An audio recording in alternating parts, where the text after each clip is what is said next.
वो लोग जो है वो 2 स्टूडेंट और है, वो इसके लिए है, चार के हैं? लिए है, असिस्टेंट प्रोफेसर। दो लड़का, एक लड़का और लड़की जो है हाँ, वो इसी के लिए है, असिस्टेंट प्रोफेसर के लिए ही है।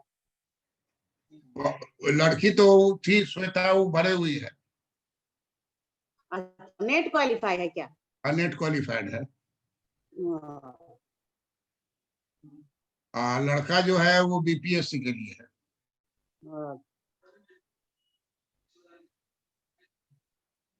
आ रहा है सब बाहर बाहर से। ये तो खैर यहाँ की है, मधेपुरा की। मधेपुरा? अच्छा, हाँ, लड़की मधेपुरा। सोनी जो है मधेपुरा की है।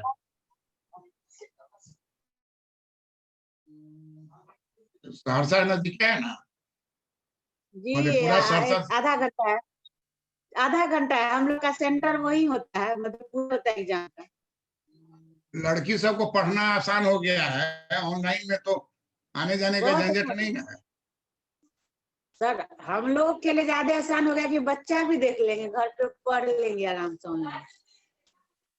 हाँ, तो आज हम लोग व्याख्याता का जो इंटरव्यू है उसमें अगर क्वेश्चन पूछता जी है कि तटस्था वक्र रेखा की मान्यताओं को बताएं, या तटस्था वक्र रेखा के विशेषताओं की मान्यताओं को बताएं। एजम्पशन ऑफ इंडिफरेंस कर, ये क्वेश्चन लिख लो। एजम्पशन ऑफ इंडिफरेंस कर, ये हेडिंग लिख लो। दूसरा हेडिंग लिख लो, assumption of properties of indifference कर।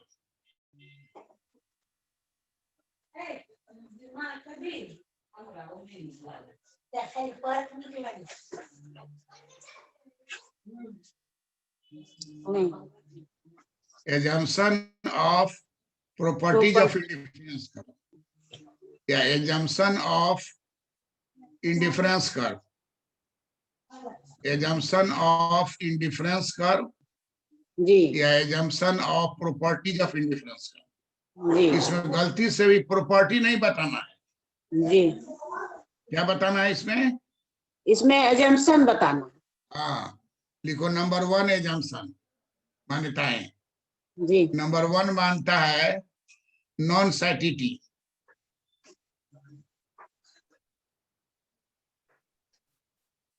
नॉन सैटिटी, इसका अर्थ हुआ कि उपभोक्ता इंडिफरेंस करके किसी भी बिंदु पर पूर्णतः संतुष्ट नहीं रहता है।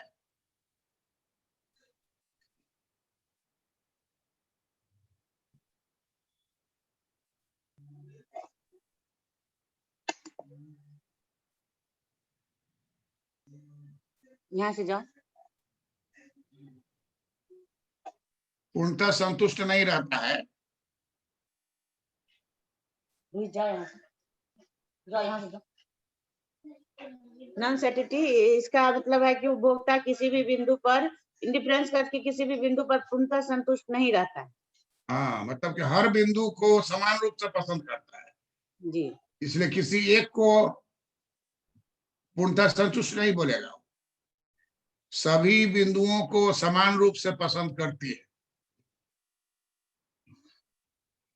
उपभोक्ता इंडिफरेंस करके सभी बिंदुओं को समान रूप से पसंद करता है, इसलिए ए बराबर होता है बी, बी बराबर होता है सी। तटस्थ वक्र रेखा पर ए बराबर बी बराबर सी हो जाता है। जी जी, और पसंद कर लेगा तो ए बराबर बी होगा? नहीं नहीं होगा, तो ए पे ही रुका रह जाएगा। ए को पसंद करेगा तो ए पे ही रुका रह जाएगा। है? यदि मान लीजिए, यदि एक किसी बिंदु को पसंद कर लेगा तो दूसरे बिंदु पर वो नहीं जाएगा, उसी पे अटका रह जाएगा। तो वो तब होगा जब संतुलन हो जाएगा, तब संतुलन हो जाएगा। जी तो उस इंडिफरेंस कर, अकेला इंडिफरेंस कर तो संतुलन होता नहीं है। जी संतुलन होने के लिए मूल्य रेखा भी चाहिए। जी, इंडिफरेंस कर और मूल्य रेखा दोनों मिलेगा तब ना संतुलन होगा। जी जी, अकेले इंडिफरेंस कर बहेगा तो उस पर ए बी सी कोई भी बिंदु हो, सभी बिंदु पर वो समान रूप से संतुष्ट है, इसलिए उसी का नाम पड़ गया नॉन सैटिटी। जी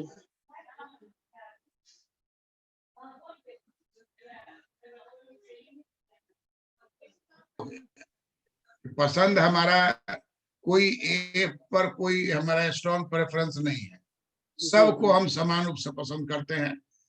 जहां भी मेरा प्राइस लाइन सटेगा वहां हम चले जाएंगे।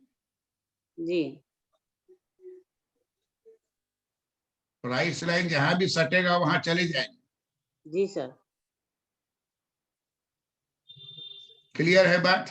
जी क्लियर है। क्या समझे? यहाँ क्या इंडिफरेंस समझे नॉन सैटिटी? कर्व का पहला मान्यता है कि उपभोक्ता, सर सुन रहे हैं?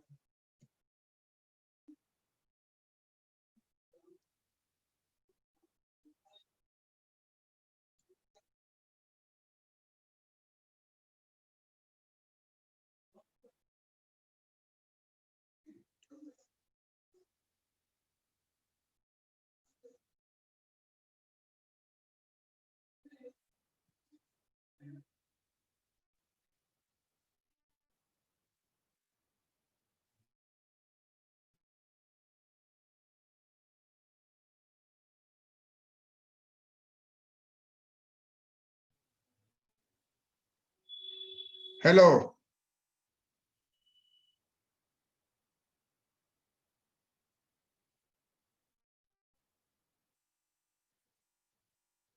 हेलो,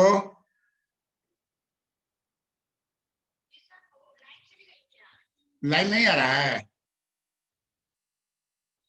हेलो, हाँ, अनस्टेबल हो गया हुआ है।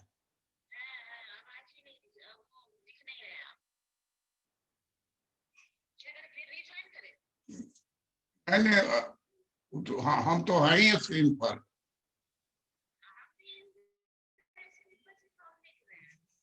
हाँ, वो इंटरनेट अनस्टेबल होने के कारण ऐसा हो रहा है?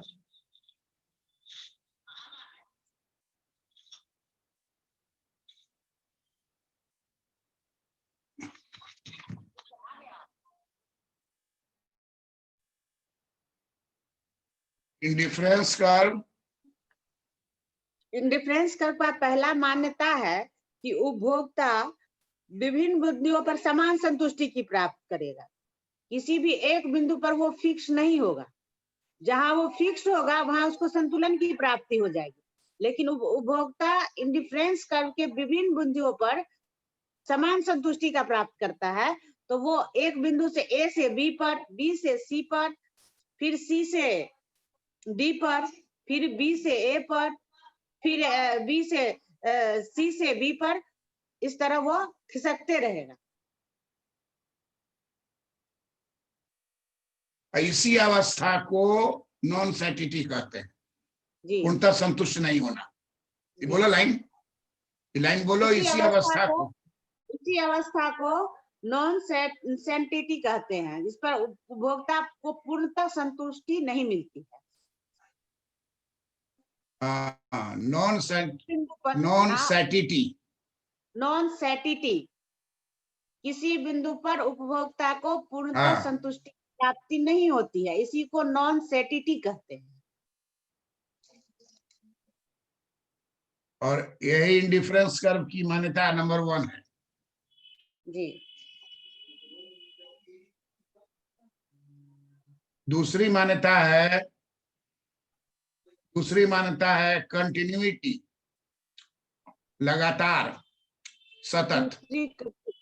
इंडिफरेंस कर्व की विशेषता की मान्यता है, दूसरी मान्यता है जी सतत होना। सतत होना। तटस्थ वक्र रेखा सतत होती है, खंडित नहीं होती है, लगातार होती है। तटस्थ वक्र रेखा खंडित नहीं होती है, वो लगातार होती है, कंटिन्यूअस होती है, सतत होती है, खंडित नहीं होती है। जी तटस्थ वक्र रेखा खंडित नहीं होती है, सतत होती है।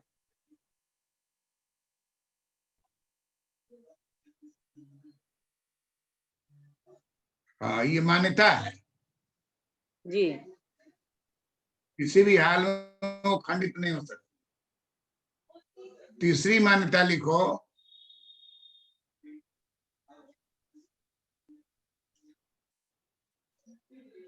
ट्रांजिटिविटी का लागू होना। हर क्रेता पर ट्रांजिटिविटी रूल लागू होता है। इसका मतलब हुआ कि ए बराबर बी बराबर सी, देयरफॉर ए बराबर सी, देयरफॉर ए बराबर बी बराबर सी।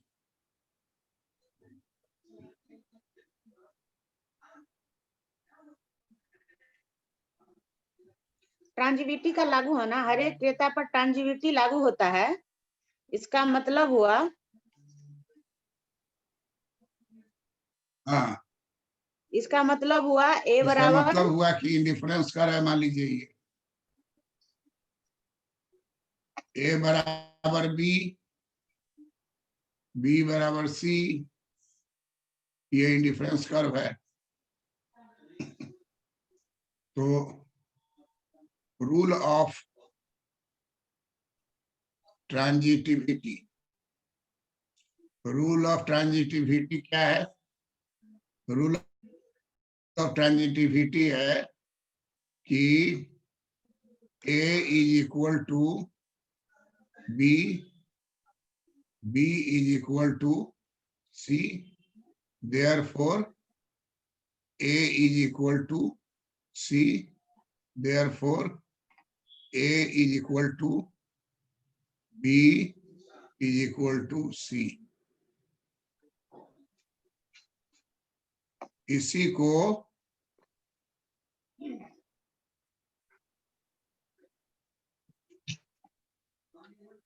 ट्रांजिटिविटी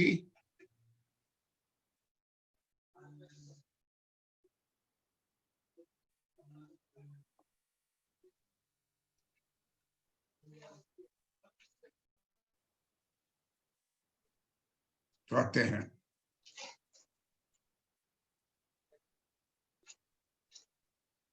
इसी को सत्ता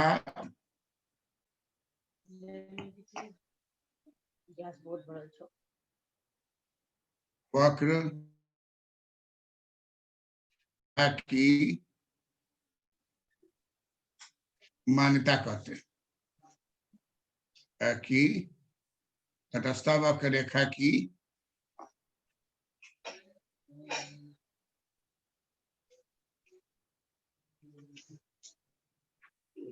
की मान्यता कहते हैं।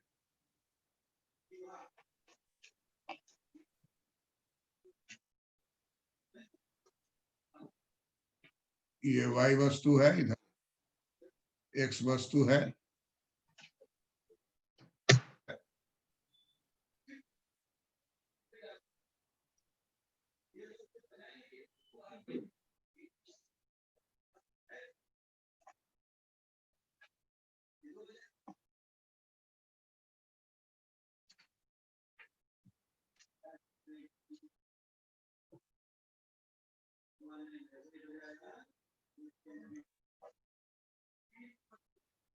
क्लियर है बात? जी बात क्लियर हुआ?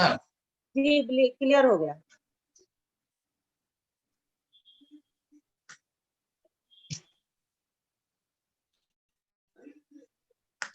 पहला तो हो गया कि तटस्थता एक बिंदु पर स्थिर नहीं होता है। क्लियर हो गया ना? जी, पहला हुआ कि नन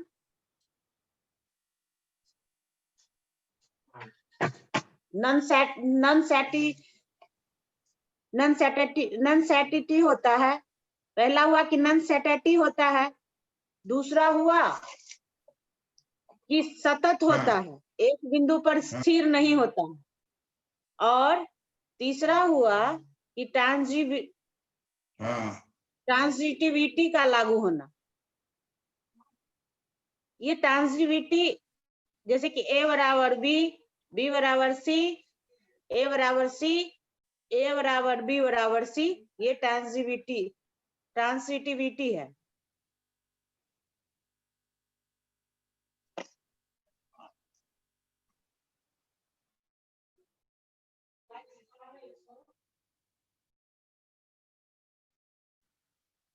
ट्रांजिटिविटी ठीक बोली। तीसरा तीसरा ट्रांजिटिविटी हुआ।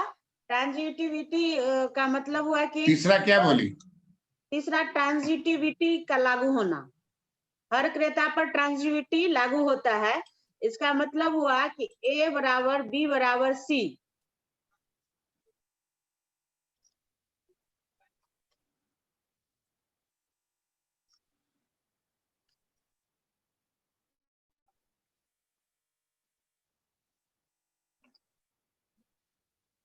हाँ,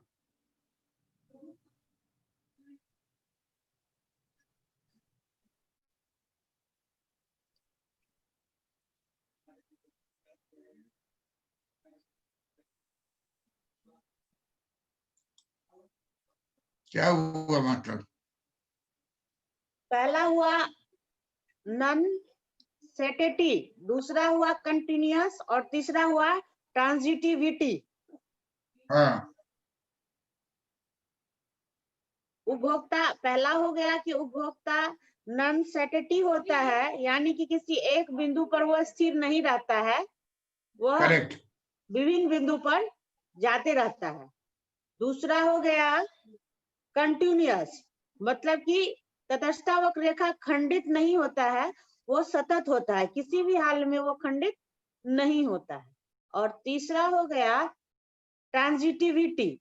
ट्रांजिटिविटी का लागू होना, हर क्रेता पर ट्रांजिटिविटी लागू होता है। A बराबर B बराबर C का होना। ये ट्रांजिटिविटी क्या होता है सर?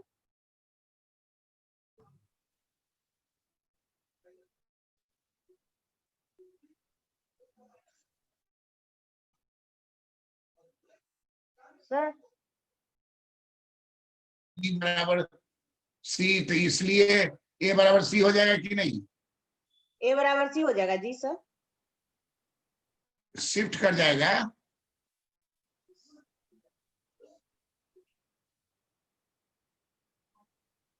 अरे A बराबर B और B बराबर C, तो A बराबर C हो जाएगा कि नहीं? जी हो जाएगा।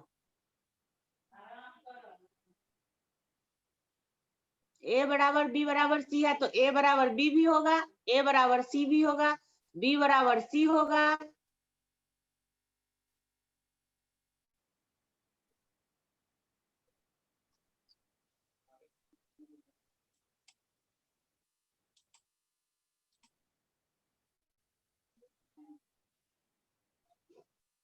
ये देखो, ये इंडिफरेंस कर्व है। जी यहाँ A है, यहाँ जी B है, यहाँ C जी है। जी यहाँ से वो यहाँ आ सकता है क्योंकि चेंज इन जी यूटिलिटी 0 है। जी जो A पर मिल रहा है वही B B पर पर मिल रहा है, तो इसलिए वही इसलिए A बराबर क्या हो जाएगा? B। अब B से C पर जो है आ रहा है, तो B बराबर हो जाएगा C, क्योंकि चेंज इन यूटिलिटी 0 है। तो जी ये नियम हो गया, मैथमेटिक्स का नियम है, इसको कहते हैं rule of transitivity. Rule of transitivity कहते हैं कि ए बिंदु बराबर कहलाएगा बी बिंदु, बी बिंदु बराबर कहलाएगा सी बिंदु, C बिंदु। और अब रिलेशनशिप हो जाएगा, दोनों दोनों में A बी और है, C। जी और इसमें भी बी है, इसमें भी बी है, जी तो इसलिए ए बराबर क्या हो जाएगा? C। सी। जी अरे इसमें भी बी है। जी ए वाला पहला इक्वेशन भी है ना, जी दूसरा में भी B और है। दूसरा इक्वेशन में भी है।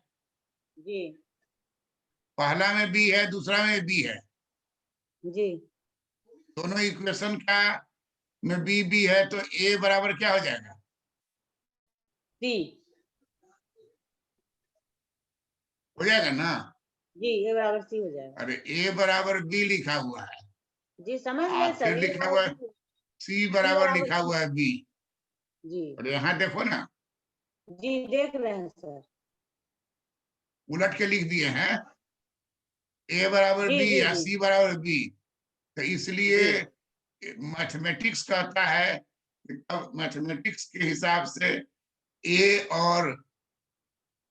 सी सी बराबर बराबर हो होता जाएगा। है। पहले ही तुम कह चुके हो कि ए बराबर बी, तो इसलिए नियम क्या हो गया जी कि ए बराबर बी भी होगा और ए बराबर सी भी होगा। वो भी होगा जी।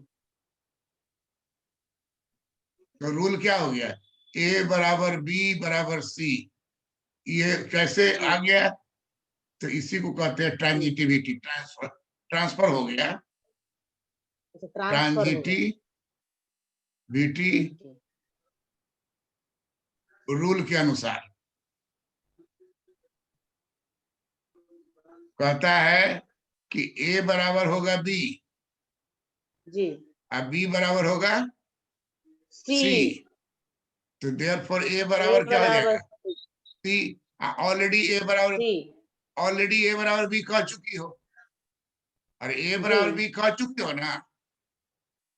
जी जी यहाँ कह आ रहा चुके है ए हैं। बराबर सी है। जी जी तो अब तुम क्या लिखोगी, ए बराबर ए बी बराबर बराबर बी सी।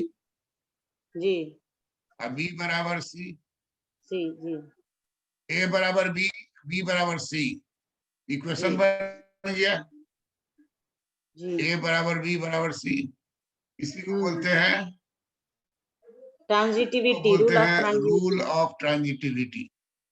क्या कहते हैं, रूल ऑफ ट्रांजिटिविटी ट्रांजिटिविटी। का नियम। ये नियम जी इंडिफरेंस कर्व पर, rule of transitivity indifference curve पर लागू होता है। इसलिए हर जी उपभोक्ता का ए बराबर बी बराबर सी। जी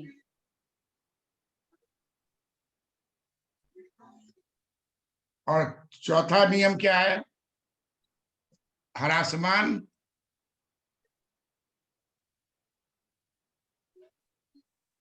चौथी मान्यता क्या है,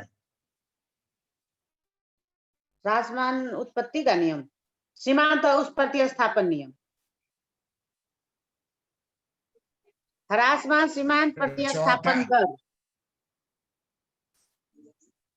चौथा है है ह्रासमान सीमांत प्रतिस्थापन दर। ह्रासमान सीमांत प्रतिस्थापन दर। हाँ,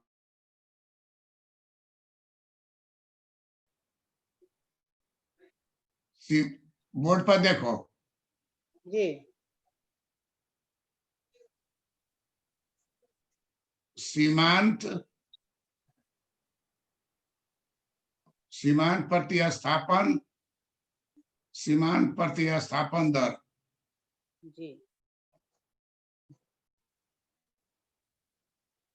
एक्स तथा वाई के बीच में। तो इसी को बोला जाता है MRS, marginal rate of substitution x for y. ये हर हालत में क्या होगा, डिमिनिशिंग होगा।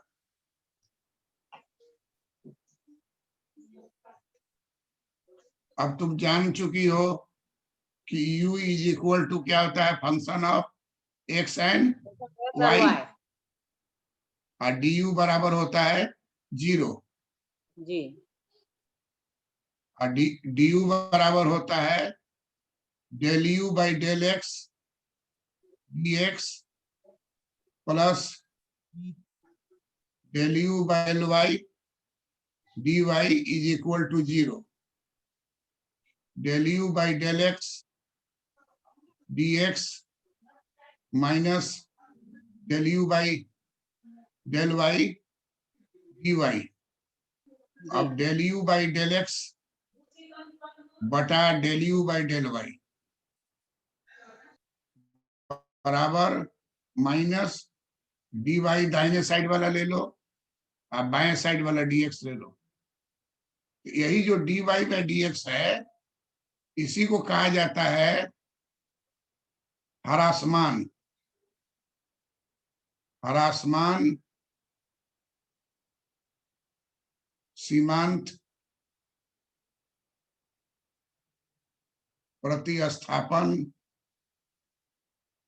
प्रतिस्थापन दर,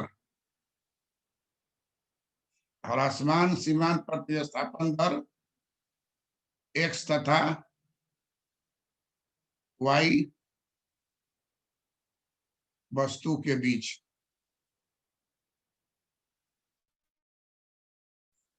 और इसी को हम लोग इक्वेशन में देखो कैसे करते हैं। इसको हम लोग इक्वेशन में खींचेंगे ऐसे ऐसे। ये हो गया इंडिफरेंस कर्व। बोर्ड पर देखो, एक स्ट्रेट लाइन ले लेंगे, टेंजेंट करा देंगे। ये देखो यहाँ टेंजेंट हो गया, तो ये जो टेंजेंट हो गया यही हो गया तुमको dy बाई dx, और ये डाउनवर्ड है, आसमान है।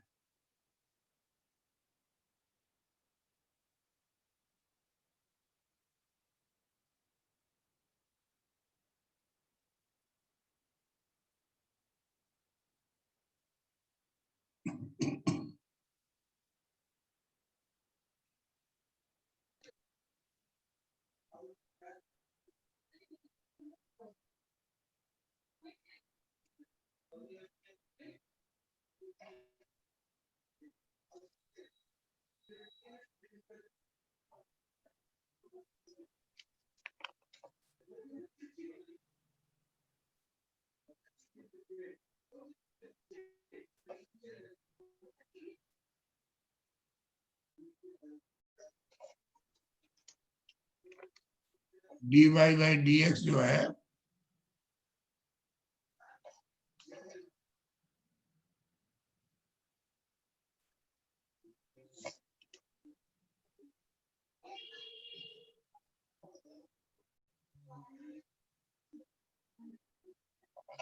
इसी को बोलते हैं ह्रासमान सीमांत प्रतिस्थापन दर। ह्रासमान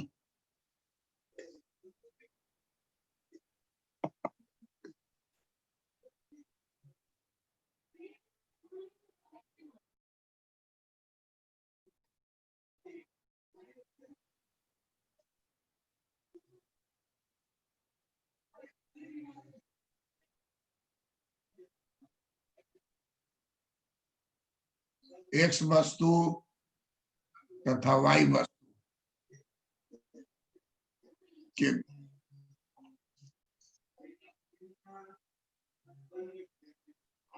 ह्रासमान सीमांत प्रतिस्थापन दर x वस्तु तथा y वस्तु के बीच। क्लियर है बात? जी बात समझ में आ गई ना? जी आगे।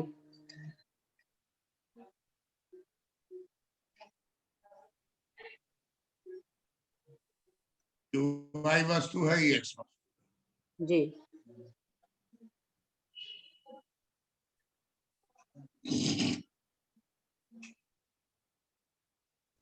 सीमांत तो प्रतिस्थापन दर जी x तथा y वस्तु के बीच। तो तुमसे क्वेश्चन अगर पूछेगा व्याख्याता इंटरव्यू में कि इंडिफरेंस कर्व क्या है, तो क्या जवाब दोगी?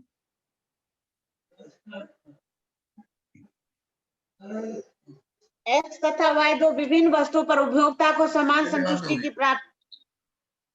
x तथा y इंडिफरेंस लिख कर्व दे वह रहे हैं, रेखा है देखो। जिसके तटस्था वक्र वह रेखा है जिसके विभिन्न बिंदु पर उपभोक्ता को समान संतुष्टि की प्राप्ति होती है। तटस्था वक्र रेखा को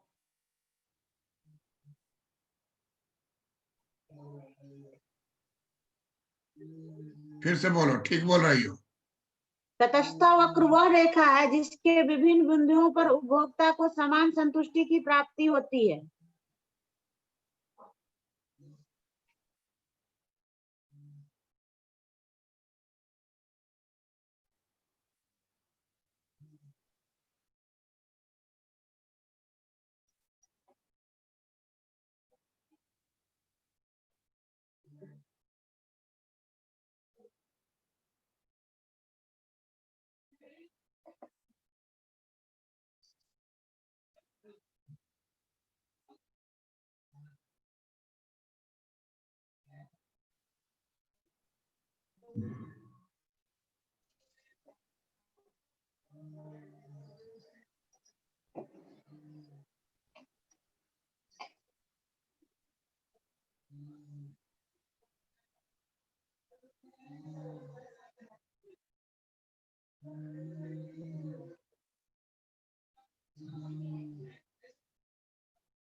अगर कहा एगो कागज दे दिया, कहा कि u is a function of x1 x2 और du निकालो, तो फट से du बराबर क्या करोगी 0, और तब du को जी एक्सपेंड करोगी x y जैसे करती तो सही, del u by del जी x1 del plus u by del x1 del u by del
बना लोगी ना उसको, जी बना लेंगे, अभी तो उसी को सब बताया ना। लाइनें कट जा रहा है इंटरनेट का। जी हम उसको बना के हम आपको व्हाट्सएप कर रहे हैं। लिख ली? जी जी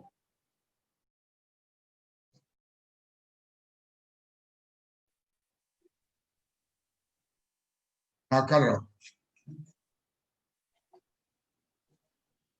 हो गया। जी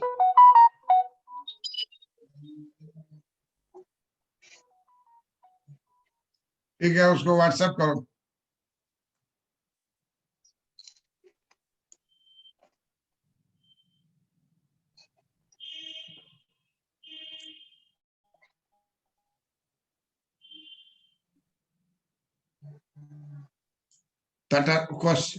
अगर व्याख्याता साक्षात्कार में तुमसे प्रश्न पूछा गया कि तटस्थ वक्र रेखा की विशेषता क्या है, जी तो बोलोगी तटस्थ वक्र रेखा की पहली विशेषता है कि तटस्थ वक्र रेखा ऊपर से नीचे दाहिनी ओर झुकते हुए गिरती हुई होती है, उसका निगेटिव स्लोप होता है -dy/dx। दूसरी विशेषता है कि तटस्थ वक्र रेखा सदैव कन्वेक्स टू द ओरिजिन होता है। और तीसरी विशेषता है कि नीचे का इंडिफरेंस कर्व कम उपयोगिता के स्तर को दर्शाता है, जबकि ऊपर का इंडिफरेंस कर्व अधिक उपयोगिता को दर्शाता है। चौथी विशेषता है कि दो इंडिफरेंस कर्व कभी भी एक दूसरे को नहीं काटेगी। दो इंडिफरेंस कर्व कभी भी एक दूसरे को नहीं काटेगी। ये चार इंडिफरेंस कर्व का प्रॉपर्टीज है, और ऊपर में तुम चार देखी हो इंडिफरेंस कर्व का एजम्पशन। बात स्पष्ट हुआ? जी नीचे का इंडिफरेंस कर्व मनीषा? नीचे का इंडिफरेंस कर्व कम उपयोगिता को दर्शाता है, और ऊपर का इंडिफरेंस कर्व ये तीसरा नंबर वाला में थोड़ा छूटा। पहला है कि इंडिफरेंस कर्व ऊपर से नीचे अधिक की उपयोगिता ओर को दाहिनी दर्शाता तरफ झुकी हुई होती है। पहली है कि इंडिफरेंस कर्व ऊपर से नीचे दाहिनी ओर झुकी हुई होती है। दूसरी है कि सदैव कन्वेक्स टू द ओरिजिन होता है। तीसरी है कि नीचे का इंडिफरेंस कर्व कम उपयोगिता को दर्शाता है और ऊपर का इंडिफरेंस कर्व अधिक उपयोगिता को दर्शाता है। ये ठीक है सर? सर नीचे का इंडिफरेंस कर्व कम उपयोगिता को दर्शाता है और ऊपर का इंडिफरेंस कर्व अधिक उपयोगिता को दर्शाता है। सर सुन रहे हैं हमको? सर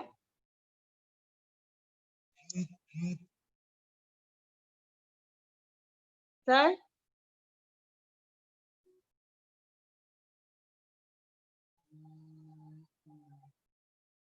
सर सुन रहे हैं हमको? सर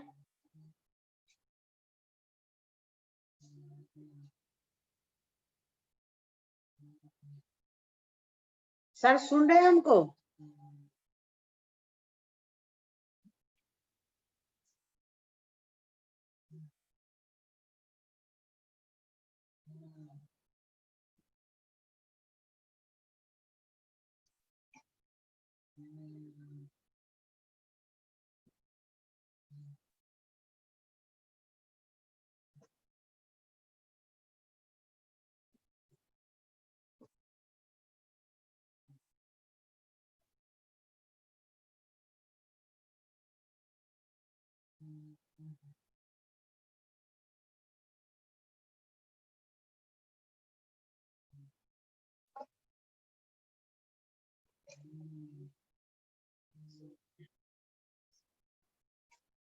नॉन-सेटिव होता है, कंटिन्यूअस होता है, ट्रांजिटिविटी होता है, ह्रासमान सीमांत प्रतिस्थापन दर होता है।